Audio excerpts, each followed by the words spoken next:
बच्चों आज बात करेंगे हम लाइट के दूसरे पार्ट की, जिसमें कि हम रिफ्रैक्शन ऑफ लाइट को डिस्कस करते हैं। ठीक है, लाइट में एक रिफ्लेक्शन वाला पार्ट है और एक रिफ्रैक्शन वाला पार्ट है। तो रिफ्लेक्शन के दो पार्ट ऑलरेडी बन चुके हैं, वो वीडियो एक बार आप देख लेना। ठीक है, और रिफ्रैक्शन में जो है लाइट का हम बेसिक से डिस्कस करेंगे कि लाइट का रिफ्लेक्शन होता क्या है। ठीक है, फिर डिस्कस करेंगे स्नेल्स लॉ क्या होता है, ग्लास स्लैब की बारी भी आएगी।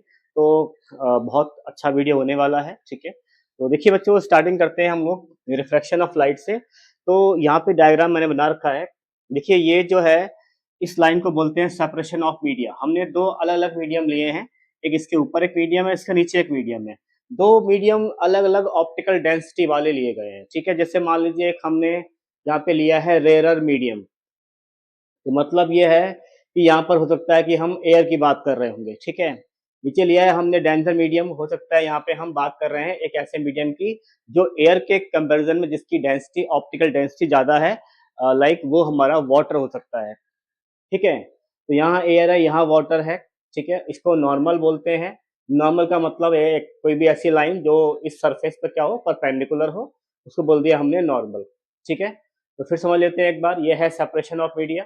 ठीक है, यानी दो मीडियम को अलग अलग जो सेपरेट करती है। ये है नॉर्मल जो इस सरफेस पर एक तरीके से परपेंडिकुलर है, इसे बोलते हैं रेयर मीडियम। जो ऊपर है हमारा, नीचे है, इसे बोल रहे हैं हम लोग डेंसर मीडियम। इसको मीडियम वन मीडियम टू भी लिख सकते हैं आप। ठीक है, तो यहाँ से हम स्टार्ट करते हैं। देखिए जो एक्सपेरिमेंटली ऑब्जर्व किया जाता है कि अगर कोई लाइट रे नॉर्मल के साथ कुछ एंगल आई बनाती है, देखिए ये नॉर्मल है और ये इंसिडेंट रे है, तो इंसिडेंट रे का एंगल हमेशा नॉर्मल के साथ मेजर करते हैं। तो जो भी इसका एंगल बनता है, एंगल आई, फिर हम देखते हैं कि जब ये लाइट को इस मीडियम में आना होता है, तो वैसे तो इस लाइट का पाथ, देखो अगर मीडियम यहाँ पर चेंज ना होता, अगर सेम मीडियम होता, तो ये लाइट सीधा इसी पाथ को फॉलो करती हुई यहाँ पर पहुंचती। ठीक है, इस पाथ पे आती। लेकिन क्योंकि मीडियम नीचे डेंसर है, नीचे मीडियम की डेंसिटी ज्यादा है, तो जब भी कभी लाइट किसी सॉफ्ट मीडियम से डेंस मीडियम में जाती है, तो लाइट जो होती है थोड़ा सा नॉर्मल की तरफ शिफ्ट, ये देखिए ये नॉर्मल है, तो नॉर्मल तरफ शिफ्ट हो जाती है। ठीक है, जिससे कि एंगल आर की वैल्यू एंगल आई से कम हो जाती है। ठीक है, यानी कि हमें याद रखना है कि जब भी कोई लाइट रे किसी रेयर मीडियम से डेंसर मीडियम में ट्रेवल करती है, तो लाइट का जो पाथ होता है वो बदल जाता है and light bends towards the normal. ठीक है, तो इस केस में एंगल आर की वैल्यू जो होती है वो आपकी हमेशा एंगल आई से कम बनती है। ठीक है, यानी कि इसी ही हम लाइट का रिफ्रैक्शन कहते हैं। Whenever light travel from one medium to another medium, then the path of ray of light changes. This change in the path of ray of light is called refraction of light. यानी light जब किसी एक medium दूसरे medium में travel करती है, तो उसका पाथ जो होता है वो चेंज हो जाता है, और पाथ में जो चेंज होता है उसी को हम लाइट का रिफ्रैक्शन कहते हैं। ठीक है, देखिए जरा यहाँ पे दूसरा डायग्राम है, जरा इसको यहाँ समझते हैं एक बार। अब हमने यहाँ पे थोड़ा सा चेंज किया है, यहाँ लिया है हमने डेंसर मीडियम, यहाँ लिया है हमने रेयर मीडियम। ठीक है, और डेंसर मीडियम का जो एंगल है वो हमने आई लिया हुआ है। ठीक है, वही जैसे हम लोग एंगल लेते हैं इंसिडेंस आई। ठीक है, तो इस बार लाइट को ट्रेवल करना है डेंसर से रेयर मीडियम में। ठीक है, तो हम देखते हैं कि वैसे तो पाथ इसका लाइट का ये होना चाहिए अगर डेंसिटी सेम हो, और डेंसिटी सेम तो नहीं है भाई, है ना भाई, कहीं ना कहीं जो यहाँ मीडियम है वो सॉफ्ट है, वो लो डेंसिटी वाला है। तो जैसे ही लाइट इस मीडियम में आती है, तो लाइट क्या होता है, बड़े पाथ को फॉलो करती है, यानी लाइट का यहाँ पर एंगल आर जो है वो बढ़ जाता है। ठीक है, देखिए ये लाइट के साथ जब भी आप डेंसिटी में चेंज करेंगे, तो लाइट का जो पाथ है वो बदलेगा। तो अगर लाइट डेंसर से रेयर मीडियम में आती है, तो एंगल आर बढ़ेगा। ठीक है, और अगर लाइट रेयर से डेंसर में आती है, तो एंगल आर क्या हो जाएगा, हमारा कम हो जाएगा। ठीक है, तो यहाँ पर एंगल आर की वैल्यू ज्यादा होगी एंगल आई से। ठीक है, तो इसका भी हम आगे यूज करेंगे। ये जो हमारा जो एक स्टेप मिला है हमें कि आर बड़ा है आई से, इसका आगे जाकर एक बहुत बड़ा एप्लीकेशन बनने वाला है, जिसको हम बोलते हैं TIR, टोटल इंटरनल रिफ्लेक्शन। उसकी बात भी करेंगे आगे चलकर हम लोग। ठीक है, तो इस फिनोमिना को हम लाइट का रिफ्रैक्शन कहते हैं। ठीक है, यानी रिफ्रैक्शन में आपको दो मीडिया लेने हैं, दो अलग अलग लेने हैं मीडियम, और लाइट एक मीडियम से दूसरे मीडियम में ट्रेवल करेगी। जबकि रिफ्लेक्शन में क्या होता है, लाइट एक ही मीडियम में रिफ्लेक्ट होकर उसी मीडियम में वापस आ जाती है, बाउंस बैक होती है रिफ्लेक्शन में, जबकि यहाँ पर दूसरे मीडियम में लाइट ट्रेवल करती है। ठीक है, तो अब इसके बाद हम करेंगे डिस्कस रिफ्रैक्टिव इंडेक्स, इसको आप नोट कर लीजिए।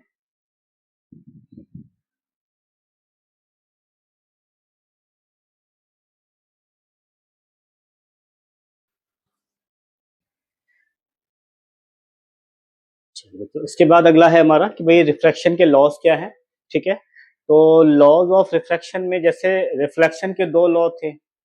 एक तो लॉ यही था कि भाई जो इंसिडेंट रे है नॉर्मल और जो रिफ्रैक्टेड रे दोनों एक ही, तीनों एक ही प्लेन में लाई करते हैं। तो इसमें ये फर्स्ट लॉ तो दोनों के लिए कॉमन है। ठीक है, जिसे यहाँ देख सकते हैं कि भाई ये नॉर्मल है और ये इंसिडेंट रे है और ये रिफ्रैक्टेड रे है। ये तीनों क्या है, एक प्लेन के अंदर है ना, ये प्लेन में ही तो है। तो इसलिए इसको हम फर्स्ट लॉ ऑफ रिफ्लेक्शन कहते हैं, यही रिफ्लेक्शन का भी फर्स्ट लॉ है। हाँ, सेकंड लॉ इसका कुछ अलग है, ये हमें समझना और ये हमारे बहुत काम में आने वाला है आगे चलकर। ये लॉ ये कहता है कि देखिए जैसे यहाँ पर एंगल आई बनता है रे का विद द नॉर्मल, तो इसका अगर हम साइन लेते हैं, ठीक है, साइन थीटा कॉस थीटा ये सब आप पढ़ेंगे क्लास 10th में, ठीक है, मैथमेटिक्स में पढ़ेंगे। तो अगर हम इसका साइन लेते हैं और इसका हम इस एंगल आर का भी अगर हम साइन लेते हैं, तो साइन आई और साइन आर का जो रेशियो होता है वो एक कांस्टेंट कहलाता है। ठीक है, और वो कांस्टेंट इस बात पे डिपेंड करता है कि लाइट कहाँ से कहाँ आ रही है। 1 से 2 में आ रही है, जैसे ये मीडियम नंबर 1 है, ये मीडियम नंबर 2 है, तो मीडियम 1 से मीडियम 2 में आ रही है लाइट, या 2 से 1 में जा रही है। ठीक है, तो अगर जैसे मान लीजिए फॉर एन एग्जाम्पल, अगर मैं यहाँ पर आई की वैल्यू, चलिए मैं आई की वैल्यू यहाँ ले लेता हूँ 45 मान लेता हूँ मैं आई की वैल्यू। ठीक है, और यहाँ पे लेता हूँ मैं आर की वैल्यू 30 डिग्री। ठीक है, अगर मैं इसको लगाऊं उस फॉर्मूले में, तो देखिए साइन आई मतलब साइन 45 अपॉन साइन 30। ठीक है, इसको अगर मैं सॉल्व करूं तो ये आएगा 1/√2। ठीक है, और ये क्या होगा 1/2, मतलब ये आएगा 1/√2 इंटू 2/1, है ना। अब ये इसको जब सॉल्व करेंगे तो ये एक नंबर है, तो यानी एक कांस्टेंट नंबर आ रहा है। ठीक है, ये क्या है, एक कांस्टेंट नंबर है। तो इसलिए बोलते हैं कि ratio of sine of angle of incidence to the, upon के लिए टू द वर्ड यूज करते हैं, sine of angle of refraction is equal to a constant. ठीक है, मतलब साइन आई का रेशियो साइन आर का रेशियो जो होता है एक कांस्टेंट के इक्वल है। ठीक है, अब इसी चीज को हम डेफिनेशन में कन्वर्ट कर देंगे और इसको स्नेल्स लॉ भी कहते हैं। ठीक है, क्या बोलते हैं इसको, स्नेल्स लॉ। तो मैं इसकी डेफिनेशन लिख देता हूं, the ratio of angle of incidence to the, sorry the ratio of sine of आएगा, the ratio of sine of. ठीक है, एस आई एन ही लिखेंगे यहाँ पे हम, यहाँ पर एस आई एन आएगा पर यहाँ पे एस आई एन ही आएगा। The ratio of sine of angle of incidence to the sine of angle of refraction, angle of refraction is equal to a constant, is equal to a constant. ठीक है, तो इसी को हम बोलते हैं लॉ ऑफ रिफ्रैक्शन। तो ये डेफिनेशन है, और मैं यहाँ लिख देता हूं, this law also known as, also known as Snell's law. ठीक है, इसको हम स्नेल्स लॉ भी कहते हैं, बहुत इंपॉर्टेंट है, ये एग्जाम में पूछते ही हैं इसको जनरली। सेकंड लॉ को मान के चलिए, बहुत ज्यादा इंपॉर्टेंट है। ठीक है, क्योंकि आगे चलकर ग्लास लैब पढ़ेंगे, पूरा इसी पर ही बेस्ड आएगा, वो जितने भी आगे के टॉपिक आने वाले सब इसी पर बेस्ड है। ठीक है, तो इसको आप नोट कर लीजिए।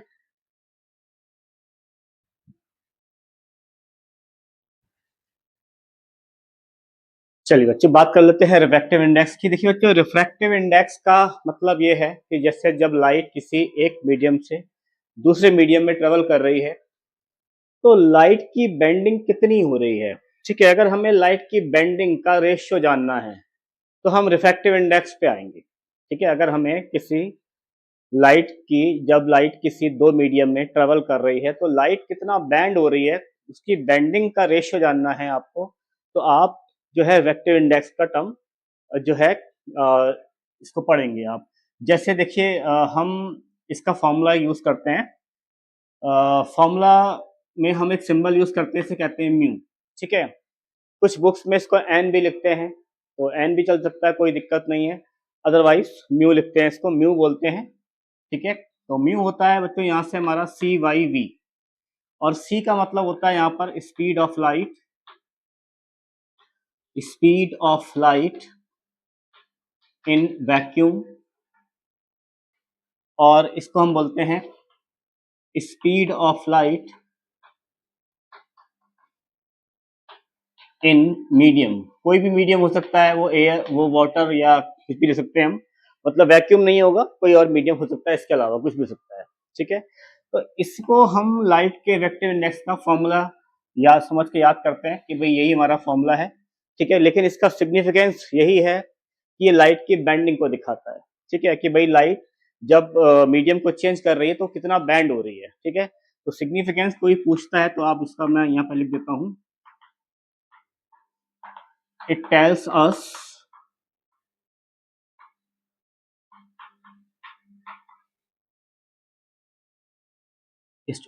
us about the bending of light, bending of light। ठीक है, अच्छा, और यूनिट की बात करेंगे तो कोई यूनिट इसकी होती नहीं है, क्योंकि दोनों ये रेशियो है, ये देखिए जो सी है ये लाइट की स्पीड है वैक्यूम में, तो ये होगी मीटर पर सेकेंड, और ये भी स्पीड है, ये मीडियम में है तो ये भी क्या होगी मीटर पर सेकेंड, तो दोनों हो जाएंगे कैंसिल आउट, तो इट हैज नो यूनिट। ठीक है, यहाँ लिख देते हैं it has no S I unit. S I क्या मतलब, नो यूनिट लिख दीजिए बल्कि आप। ठीक है, डायमेंशनलेस भी कहते हैं इसको। ठीक है, तो ये हमारा रिफ्रैक्टिव इंडेक्स का कंसेप्ट है। ठीक है, अब देखिए कुछ बुक्स में लिखा होता है एब्सोल्यूट रिफ्रैक्टिव इंडेक्स, तो वो वही बात है, एब्सोल्यूट रिफ्रैक्टिव इंडेक्स यही है। ठीक है, इसी को ही बोलते हैं हम, normally you can say refractive index और you can say absolute refractive index. ठीक है, अच्छा, अब यहाँ से बच्चों इसी से एक टर्म जुड़ा होता है, उसको हम बोलते हैं स्नेल्स लॉ, या हम इसको रिफ्रैक्शन का सेकंड लॉ भी कहते हैं। तो इसके बाद हम डिस्कस करते हैं कि रिफ्रैक्शन का हमारा सेकंड लॉ होता क्या है और उसके साथ रिफ्रैक्टिव इंडेक्स कैसे कनेक्ट होता है, तो उसकी बात करेंगे हम लोग।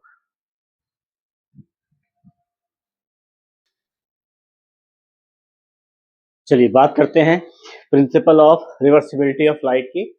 तो लाइट में एक प्रिंसिपल है जो लाइट की रिवर्सिबिलिटी को इंडिकेट करता है। ठीक है, देखो जैसे यहाँ से लाइट आ रही है रेयर टू डेंसर मीडियम, अब अगर मैं यहाँ पर एक मिरर लगा दूं, मिरर का मतलब मैं यहाँ लगा रहा हूँ प्लेन मिरर। ठीक है, या मैं लगाया एक प्लेन मिरर। ठीक है, तो आप क्या देखते हैं कि प्लेन मिरर को ऐसे लगाया है, ये लाइट रे आ रही है और यहाँ ऐसे प्लेस कर दिया बिल्कुल परपेंडिकुलर। ठीक है, ऐसे, तो अगर मैं पूछूं आपसे कि यहाँ पर एंगल ऑफ इंसिडेंस कितना होगा, ठीक है, तो आप बोलेंगे सर 90 डिग्री। 90 नहीं होगा यहाँ पर एंगल आई, क्योंकि जो प्लेन मिरर है वो इस रे पर नॉर्मल है, तो यही नॉर्मल है और यही रे है। यहाँ पर प्लेन मिरर ऐसा है, यही नॉर्मल यही रे है, दोनों सेम डायरेक्शन में है, तो यहाँ पर एंगल आई कितना होगा, angle i will be 0 degree. तो angle r will also be 0 भाई, क्योंकि लॉ ऑफ रिफ्लेक्शन तो यही कहता है भाई, लॉ ऑफ रिफ्लेक्शन तो यही कहता है ना कि एंगल आई एंगल आर बराबर होते हैं, तो एंगल आई 0 तो एंगल आर भी 0 होगा। तो इसका मतलब light will retrace its path, light अपने पाथ को वापस रिट्रेस करेगी और दूसरे और पहले वाले मीडियम में फिर से चली जाएगी।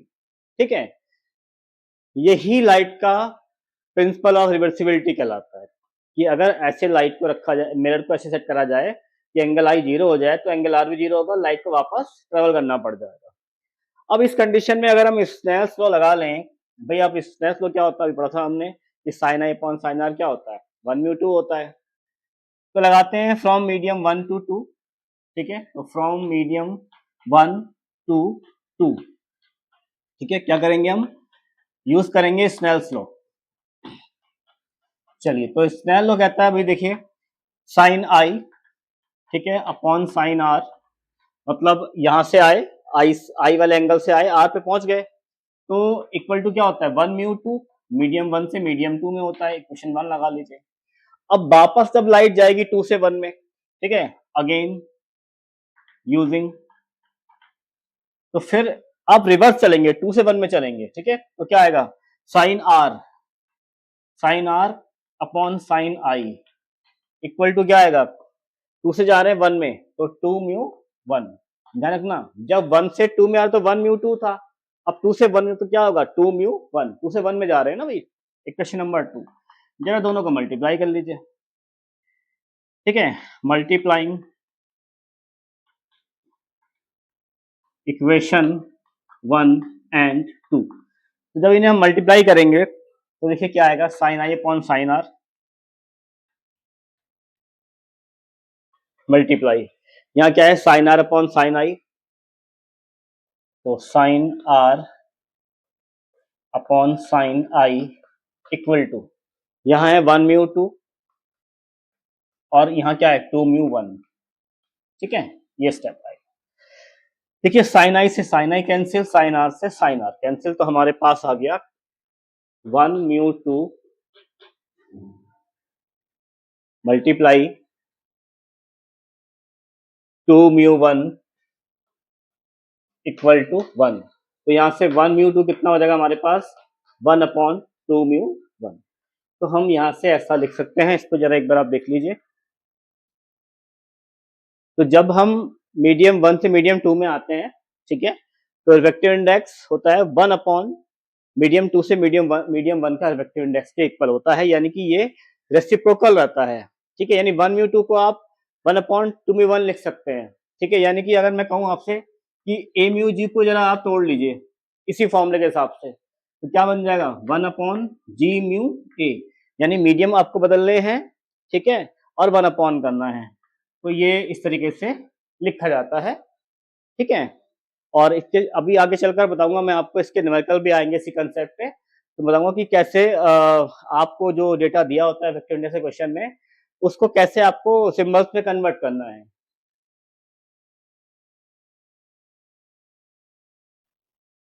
तो बच्चे चलो अब हम बात करेंगे इसके बाद रिफ्रैक्शन थ्रू ग्लास स्लैब की। ठीक है, तो ग्लास स्लैब में जैसे आपने स्नेल्स लॉ पढ़ लिया है, ठीक है, principle of reversibility of light पढ़ ली है, तो अब आपके लिए ग्लास स्लैब को समझना आसान हो जाएगा। ठीक है, ग्लास स्लैब क्या है, बेसिकली एक रेक्टेंगल है, ये रेक्टेंगुलर एक ऑब्जेक्ट है और वो ग्लास की बनी होती है। ठीक है, और कुछ थिकनेस भी होती है उसकी।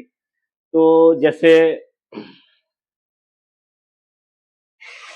जैसे आप ये चौक का बॉक्स देख रहे हैं, ठीक है, तो इस ये रेक्टेंगुलर शेप में है, तो ऐसी तरह का ग्लास स्लैब रहता है जो कि आपने देखा होगा अपने लैब में। ठीक है, तो यहाँ पर इसमें जो होता है ये इस तरीके से ऐसे आप मान सकते हो रखा हुआ है इस तरीके से, इसको कार्डबोर्ड पे रख के, और इसमें से लाइट पास कराते हैं पिन के थ्रू। ठीक है, पिन लगाई जाती हैं। ठीक है, वो भी मैं किसी दिन एक्सपेरिमेंट आपको अपने चैनल पे अपलोड कर दूंगा, तो वो भी आप देख लीजिएगा।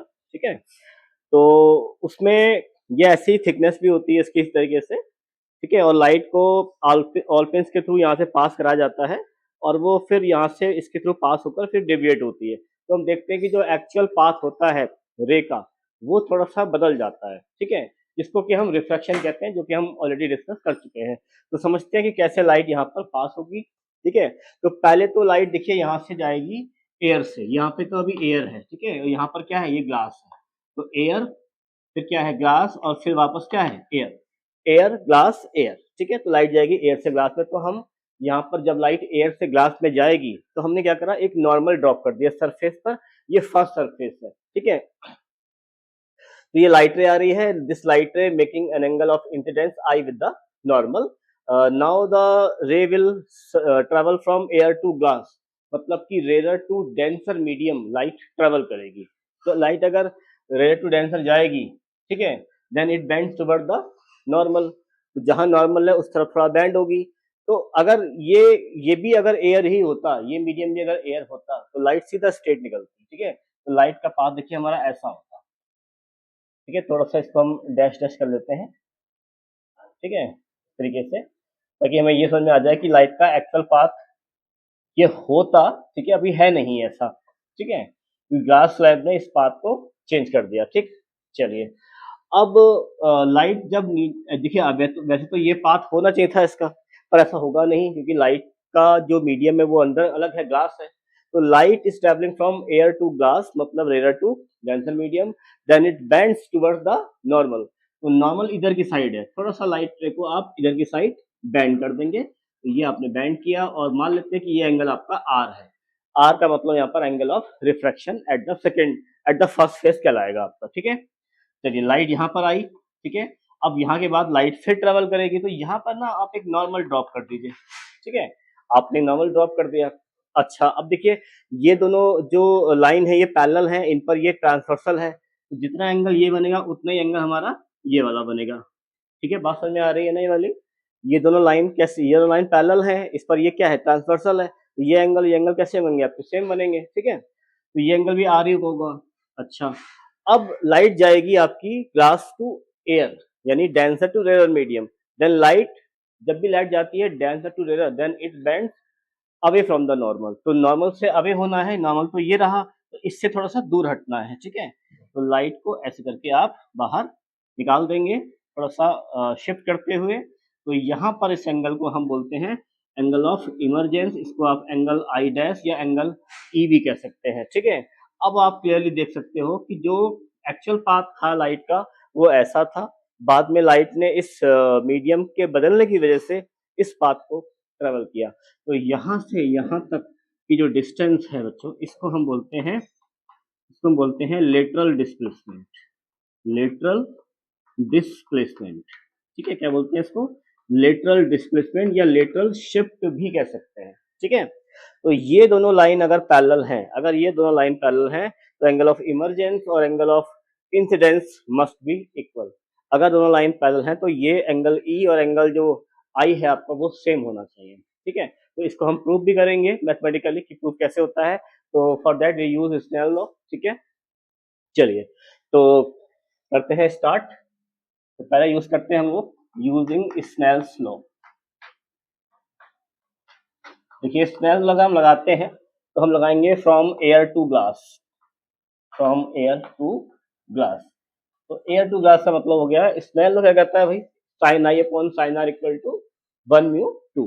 तो साइन आई यहाँ पे हो गया आपका, ठीक है, साइन आर ये हो गया आपका, देखिए आई ये है आर ये है, ठीक है, इक्वल टू 1 म्यू 2, एयर से ग्लास में आ रही है लाइट तो ए म्यू जी, इसको 1 इसको 2 कह लीजिए, बात एक ही है, ठीक है। क्वेश्चन नंबर 1 हो गई। अब आप क्या करेंगे, अब आप जाएंगे यहाँ पे ग्लास से एयर में, ठीक है। तो लिखेंगे again from glass to air, from glass to air. तो आप जाएंगे, देखिए अब यहाँ से यहाँ जा रहे हैं तो sine are upon sine e हो जाएगा आपका, ठीक है। तो again using Snell's law, sine are upon sine e equal to g mu a, ये हो गई क्वेश्चन नंबर 2। दोनों को मल्टीप्लाई कर लेते हैं, ठीक है। तो इक्वेशन 1 मल्टीप्लाई इक्वेशन नंबर 2।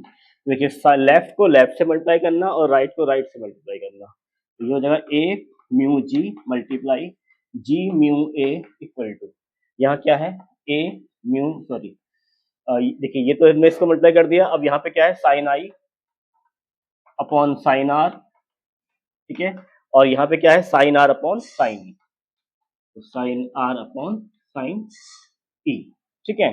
अच्छा देखिए बच्चों साइन आर से साइन आर कैंसिल हो जाएगा, है ना। तो ये हो जाएगा आपके पास a mu g multiply g mu a equal to sine I upon sine e, ठीक है। अच्छा अभी हमने जो principle of reversibility of light पढ़ा था, वहां हमने क्या देखा था कि 1 mu 2 multiply 2 mu 1 equal to क्या होता है 1 होता है, क्योंकि ये आपस में कैंसिल आउट हो जाते हैं। जो 1 म्यू 2 होता है उसकी वैल्यू क्या होती है 1 अपॉन 2 म्यू 1। तो इसका मतलब ये दोनों आपस में एक दूसरे के क्या है रेसिप्रोकल है, यानी इसको मैं 1 अपॉन ए म्यू जी लिख सकता हूँ, तो इससे क्या होगा कैंसिल आउट हो जाएगा। तो यानी ये पूरा स्टेप क्या हो जाएगा हमारा 1 हो जाएगा। तो 1 equal to sine I upon sine e, यानी यहाँ से साइन आई हो गया आपका साइन ई, साइन से साइन कैंसिल कर सकते हैं आप, तो आई इक्वल टू क्या हो जाएगा ई हो जाएगा। मतलब angle of incidence equal to angle of emergence, angle of emergence, ठीक है। तो यही हमें ग्लास लैब में प्रूव करना होता है, ठीक है। और इसकी एक्टिविटी, इसका एक्सपेरिमेंट लैब में होता है। क्लास 12th में इसकी एक्टिविटी भी पढ़ते हैं बच्चे, लेकिन क्लास 10th का टॉपिक है ये। क्लास 10th में इसका एक एक्सपेरिमेंट होता है लैब में। तो वो ग्लास लैब दिया जाएगा आपको लैब में, और एक वाइट शीट दी जाएगी, कार्डबोर्ड दिया जाएगा, और कहा जाएगा कि इसका पाथ जो है लाइट का वो ट्रेस करिए। तो अलग अलग एंगल यहाँ बना के आप एंगल ई का मेजरमेंट करेंगे, ठीक है।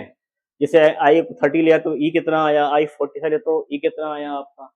तो ऐसे एंगल को मेजरमेंट करना होता है। बहुत सिंपल सी एक्टिविटी होती है लैब में ये वाला भी आपको मैं कहीं ना कहीं अभी किसी दिन में टाइम मिलेगा तो मैं आपको ये वाला वीडियो भी दिखा दूंगा कैसे एक्चुअल में इसका एक्सपेरिमेंट होता है, ठीक है। चलिए, तो इसको आप नोट कर लीजिए।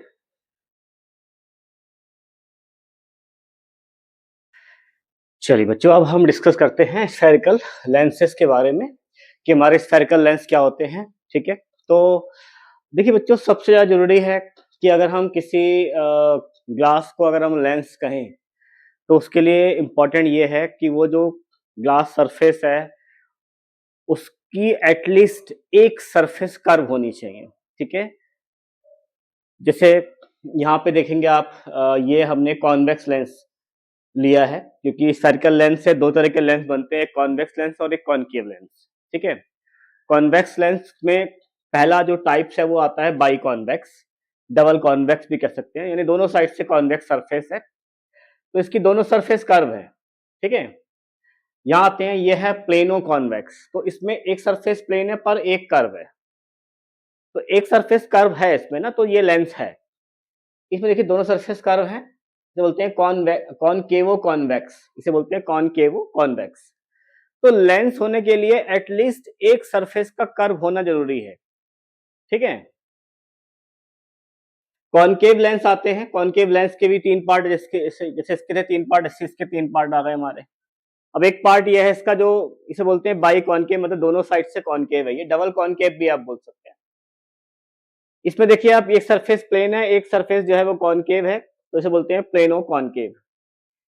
एक तीसरा पार्ट आता है, इसे बोलते हैं कॉन्वेक्सो कॉनकेव, ठीक है। कॉन्वेक्सो मानी एक साइड से कॉन्वेक्स है, एक साइड से कॉनकेव की तरह बिहेव करता है, ठीक है। तो ये हमारे लेंस के पार्ट हो गए, टाइप्स हो गए लेंस के।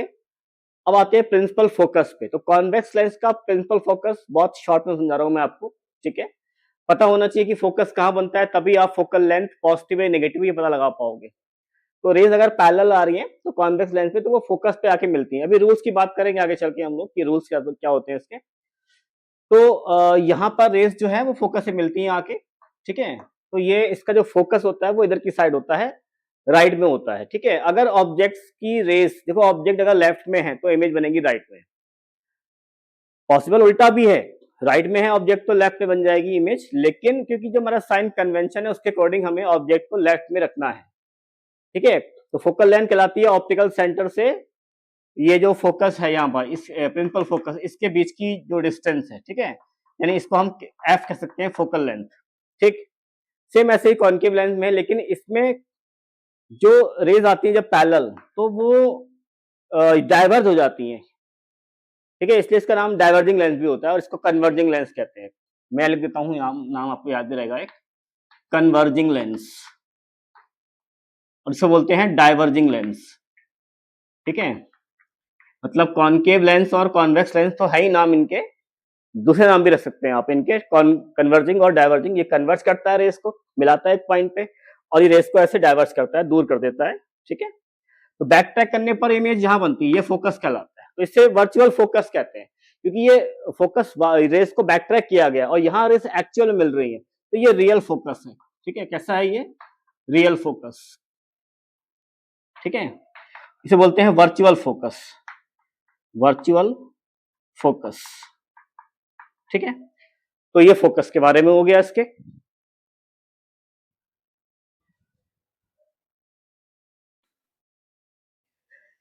चलिए बच्चों, अब हम बात करते हैं रूल्स की। तो कॉन्वेक्स लेंस और कॉनकेव लेंस में रूल्स का फॉर्मेशन कैसे होना है, तो जरा इस पर हम एक बार बात कर लेते हैं। देखो, पहला केस जो है इसमें रूल नंबर 1 जो है उसमें लेंस में ये ऑप्टिकल सेंटर हो गया आपका। अगर कोई पैरेलल रेज आती है तो वो फोकस से पास होती है, यानी दो फोकस होते हैं लेंस में, बताया था मैंने आपको। तो इस सेकंड फोकस से ये रे पास हो जाती है, ठीक है। रूल नंबर 2 ये है कि अगर कोई रे फोकस पे आ रही है तो वो हो जाती है पैरेलल, यानी जो सेकंड रूल है वो फर्स्ट रूल का उल्टा है। अगर कोई रे आती है ऑप्टिकल सेंटर से होती है पास, तो वो कहीं डेविएट नहीं होगी, सीधा स्ट्रेट निकल जाएगी। कॉनकेव लेंस में अगर कोई रे पैरेलल आती है तो वो जो है ऊपर की साइड थोड़ा सा रिफ्रैक्ट होती है और बैक पैक करने पर पहले फोकस पे मीट होती है, ठीक है।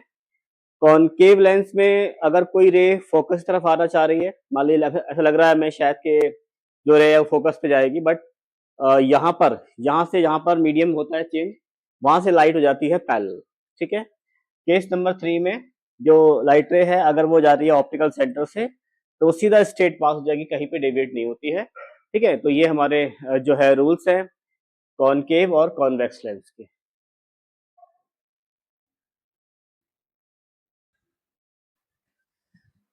तो बच्चों ये देखिए, ये जो डायग्राम है ये बेसिकली इमेज फॉर्मेशन के डायग्राम है कि कॉन्वेक्स लेंस में कौन से केस में कैसी इमेज बनती है, ठीक है। तो 6 केसेस हैं जैसे हमने कॉनकेव मिरर में पढ़े थे। तो केस नंबर फर्स्ट है कॉन्वेक्स लेंस का कि जब ऑब्जेक्ट जो है वो रखी हुई है इन्फिनिटी पर, ठीक है। इसका मतलब क्या है, ऑब्जेक्ट इज एट इन्फिनिटी। अगर ऑब्जेक्ट हमारी इन्फिनिटी पर है तो रेस आएंगी पैरेलल, क्योंकि इन्फिनिटी मतलब बहुत दूर की डिस्टेंस है और वहां से आने वाली रेस कैसी होती है, हमेशा पैरेलल अज्यूम करी जाती है। तो पैरेलल रेस जो होती है after refraction always meet at the focus, ठीक है। ये हम principal focus of convex lens में भी इसको हम डिस्कस कर चुके हैं।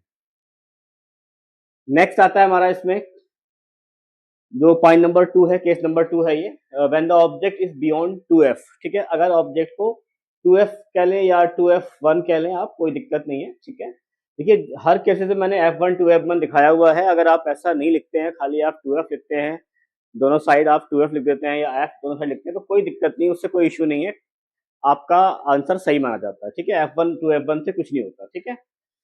चलिए, तो हमने अगर यहाँ पे भी दिखाया बियॉन्ड 2f1 रखा है अगर हमने ऑब्जेक्ट को, तो मतलब f2 ये हो गया, सॉरी ये f1 हो गया आपका, ये 2f1 हो गया, और 2f1 से पहले रखा हुआ मतलब सेंटर ऑफ कर्वेचर, 2f का मतलब है centre of curvature, centre of curvature से पहले रखा हुआ है हमने, ठीक है।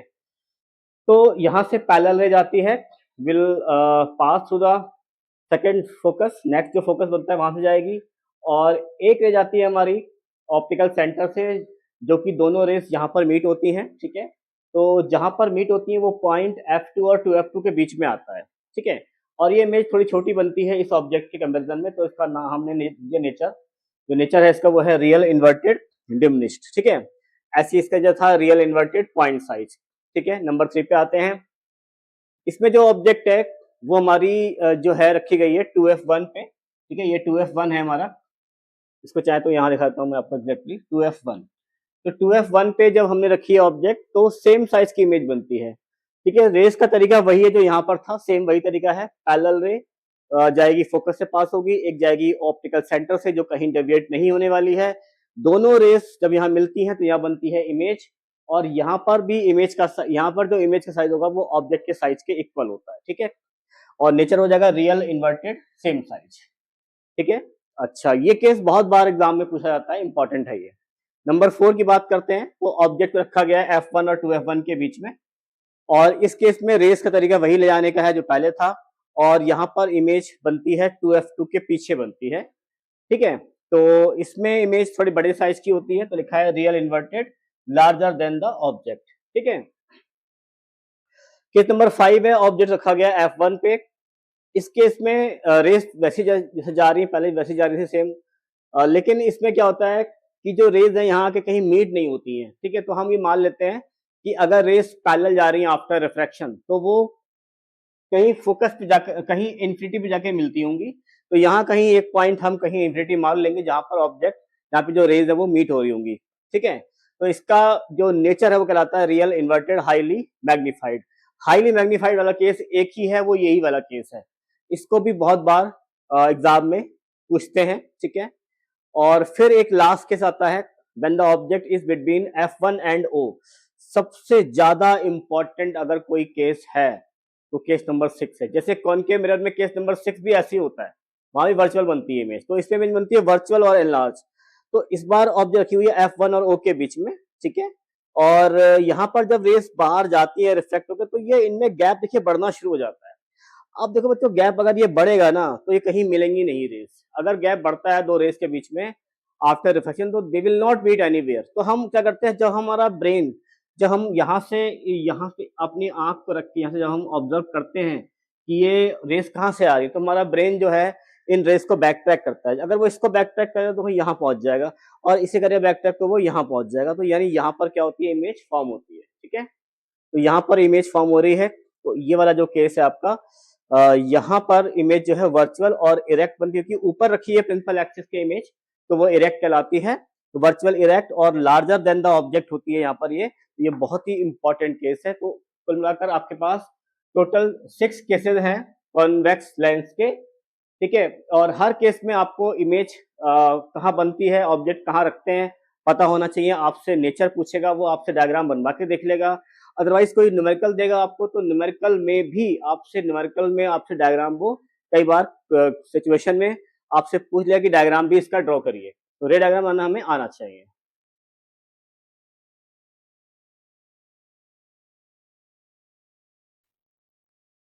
चलिए बच्चों, अब डिस्कस कर लेते हैं जरा हम लेंस फॉर्मूला।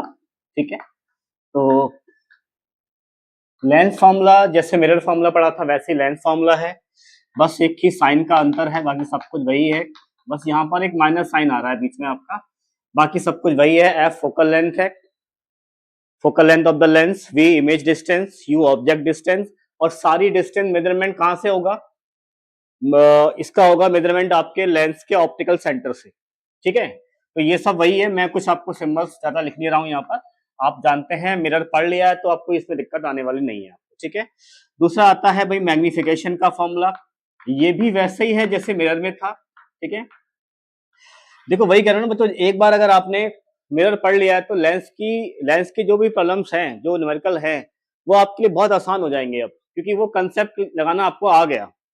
तो ये कहता है भाई m equal to V upon U equal to H I upon H O. ठीक है, यहाँ पर एक माइनस साइन जो मिरर में होता है वो यहाँ नहीं आता।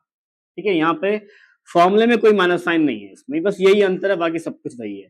v image distance, u object distance, h i height of image, h o height of object. ठीक है, और बाकी साइन कन्वेंशन वही है जो मिरर में थे, तो मैं कोई डिस्कस नहीं कर रहा हूँ, साइन कन्वेंशन वो सेम है। ठीक है, मिरर वाला वीडियो अगर नहीं देखा है तो एक बार देख लेना, सेकेंड पार्ट रिफ्लेक्शन का एक बार सर्च करना, मिल जाएगा आपको। उसमें मैंने समझाया हुआ है कि लेफ्ट की डिस्टेंस नेगेटिव होती है, राइट की डिस्टेंस पॉजिटिव होती है, और डिस्टेंसेस का मेजरमेंट ऑप्टिकल सेंटर से किया जाता है। ठीक है, कॉन्वेक्स लेंस का जो फोकस है वो राइट पे बनता है तो वो पॉजिटिव होगा, कॉनकेव लेंस का फोकस बनता है लेफ्ट में तो वो नेगेटिव होगा। ठीक है, बाकी जब हम इसके न्यूमेरिकल डिस्कस करेंगे आपसे तो उस समय जो डेटा होगा वो समझा दूंगा आपको कि कैसे कैसे वैल्यूज को आपको नोट करना है, जैसे हमने मिरर में किया था, समझाया था, उसी तरीके से यहाँ पर भी हम पूरा एक्सप्लेन करेंगे आपको। ठीक है, और अब इसके बाद हम लोग अगले इसमें, अब इसको हम न्यूमेरिकल में, अभी इसको हम पार्ट पूरा इसका लेंगे। न्यूमेरिकल में बेसिकली जैसे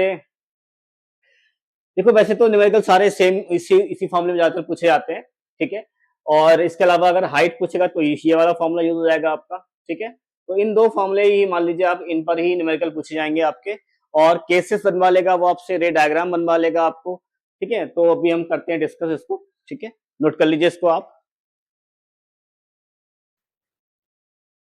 चलिए बच्चों, अब हम इसके बाद हमने लेंस के केसेस डिस्कस कर लिए, किस केस में कहाँ बन रही है इमेज, ये हमने देख लिया। ठीक है, अब हम एक टॉपिक और डिस्कस करेंगे, लास्ट टॉपिक आता है इसके अंदर, वो है हमारा पावर ऑफ अ लेंस। सबसे इम्पॉर्टेंट टॉपिक है, मतलब कि यहाँ से क्वेश्चन आता है एग्जाम में, पावर ऑफ अ लेंस।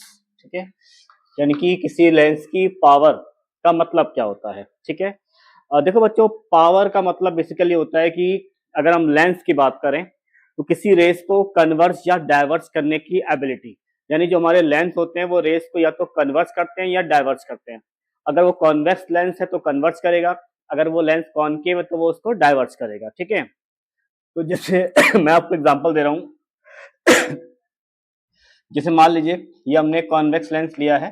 ठीक है, और इस कॉन्वेक्स लेंस में ये एक रे आती है जो कि इस पॉइंट पे आके जो है फोकस हो जाती है, यानी इसकी इमेज यहाँ पे बन जाती है इस पॉइंट पर। ठीक है, तो फोकल लेंथ की अगर हम बात करें तो यहां से यहां तक ये इस लेंस की फोकल लेंथ है, ठीक है। यानी कि लेंस की जो फोकल लेंथ है अभी हमें यहाँ पर डायग्राम में ये दिख रही है, इसको आप डायग्राम नंबर ए कह सकते हैं, फिगर नंबर ए है ये, ठीक है। अच्छा, अगर हम बात करें एक दूसरा लेंस हमारे पास है, ठीक है, ये थोड़ा थिक है, ठीक है, और अगर हम इसकी बात करें तो इसमें जो रेस जब यही रे गिरती है तो ये फोकस थोड़ा जल्दी मिल जाता है, यानी यहाँ पर कहीं इसकी इमेज बन जाती है फोकस पे आके, और ये हो गया इसका ऑप्टिकल सेंटर, तो ये कहलाएगी इसकी फोकल लेंथ, ठीक है। तो आप एक चीज शायद क्लियर देख पा रहे होंगे कि यहाँ पर यहाँ से लेके यहाँ तक बहुत दूर जाकर रेस जो है कन्वर्ज हुई है, और जबकि यहाँ पर रेस बहुत जल्दी कन्वर्ज हो गई है, ठीक है। तो दोनों ही कॉन्वेक्स लेंस हैं, लेकिन दोनों का कन्वर्जिंग रेट अलग अलग है। तो कन्वर्जिंग रेट अलग होने मतलब है कि बेसिकली उनकी पावर अलग अलग है, ठीक है। यानी कोई भी कॉन्वेक्स लेंस कितनी जल्दी रेस को कन्वर्ज करता है, ठीक है, वो उसकी पावर कहलाती है। देखो इसने जल्दी कन्वर्ज कर दिया यानी इसकी पावर ज्यादा है, और इसने बहुत देर बाद कन्वर्ज किया यानी इसकी पावर कम है। तो जो लेंस जितनी जल्दी कन्वर्ज कर लेगा रे को, उसकी पावर उतनी ही ज्यादा होती है। और पावर अगर ज्यादा है तो समझ में साफ आ रहा होगा आपको कि फोकल लेंथ कैसी है, कम है, क्योंकि जल्दी कन्वर्ज हो गया तो वही डिस्टेंस कम हो जाएगी ऑब्वियसली फोकस से, ऑप्टिकल सेंटर की। तो यानी कि इस लेंस की पावर जो है वो ज्यादा है, तो इसकी आप कह सकते हैं कि हाई पावर है, ठीक है, लेकिन फोकल लेंथ कैसी है, लो, तो लो फोकल लेंथ है, ठीक है। अच्छा, अगर हम इसकी बात करें तो इसकी लो पावर है, लेकिन फोकल लेंथ कैसी है, इसकी हाई फोकल लेंथ है, सॉरी इसकी गलत कर दिया मैंने, यहाँ पे आएगा लो पावर, ठीक है, और यहाँ आएगा हाई फोकल लेंथ, ठीक है। यहाँ पे आएगा आपका हाई पावर, और ये कहलाएगी आपकी low focal length, low focal length, ठीक है। फिर से बता रहा हूं एक बार, high focal length, low power, और यहाँ पर high power, low focal length, ठीक है। इसका मतलब हमें साफ साफ एक चीज क्लियर हो जाती है कि जो पावर है ना बच्चों, power is the reciprocal of focal length. तो यानी पावर जो है वो फोकल लेंथ की कैसी है, रेसिप्रोकल है। तो ये हमारा फॉर्मूला है, और ये ध्यान रखना, अगर मैं P इक्वल टू 1/f लगा रहा हूँ फॉर्मूला पावर का, तो f यहाँ पर होना चाहिए मीटर में, ठीक है। और अगर हम इसको लिखना चाहते हैं कि ये मान लीजिए अगर फोकल लेंथ हमें सेंटीमीटर में दिया हो, तो फोकल लेंथ अगर सेंटीमीटर में है तो उस केस में आपकी पावर कहलाएगी 100/f, ठीक है। उस केस में पावर आपकी ये कहलाएगी। अगर फोकल लेंथ सेंटीमीटर में है तो पावर को 100/f कर लेना, ठीक है, और अगर फोकल लेंथ मीटर में है तो पावर को 1/f कर लेना, ठीक है। दोनों से आपका आ जाएगा, क्योंकि कई बार फोकल लेंथ मीटर में दी होती है, कई बार फोकल लेंथ दी होती है सेंटीमीटर में, तो अलग अलग दी होगी, तो आपको वहां पर कई बार हो जाता है कंफ्यूजन। कई बार तो बच्चे कन्वर्ट करते ही नहीं है यूनिट को, तो उससे अच्छा है कि अलग अलग फॉर्मूले आप याद कर लें दोनों केसेस में, ठीक है। करना तो 1/f ही है आपको। बात कर लेते हैं हम लोग भाई यूनिट ऑफ पावर की। तो अगर हम बात करें SI यूनिट ऑफ पावर, तो SI यूनिट ऑफ पावर जो होती है बच्चों, वो होती है आपकी डायोप्टर, ठीक है। इसे हम बोलते हैं डायोप्टर, DIOPTRE, डायोप्टर है, और इसको सिंबल में कैपिटल D लिखते हैं, ठीक है। तो पावर की ऐसे यूनिट क्या हो गई हमारी, डायोप्टर हो जाएगी, और इसको लिखते हैं हम कैपिटल D शॉर्ट में, ठीक है। मीटर इनवर्स मत लिखना कभी भी आप इसको, ठीक है, डायोप्टर लिखा जाता है इसको, बेटर होता है, ठीक है। तो ये तो हो गई आपकी पावर। तो अब अगर कोई ये पूछे आपसे तो ये पावर की डेफिनेशन क्या है, तो आप बोलेंगे power is the reciprocal of focal length, ठीक है। तो मैं यहां पर लिख देता हूं, पावर इज द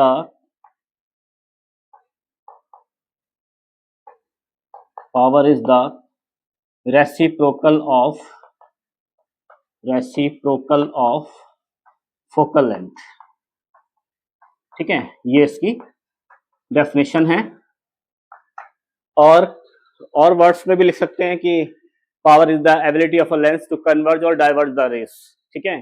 अब देखो यही लेंस अगर होता कॉनकेव, तो कॉनकेव की पावर उसकी डाइवर्जिंग पावर होती है, वो जितना ज्यादा डाइवर्स करेगा उसकी हाई पावर कहलाती है, वहां पर ये केस होता है।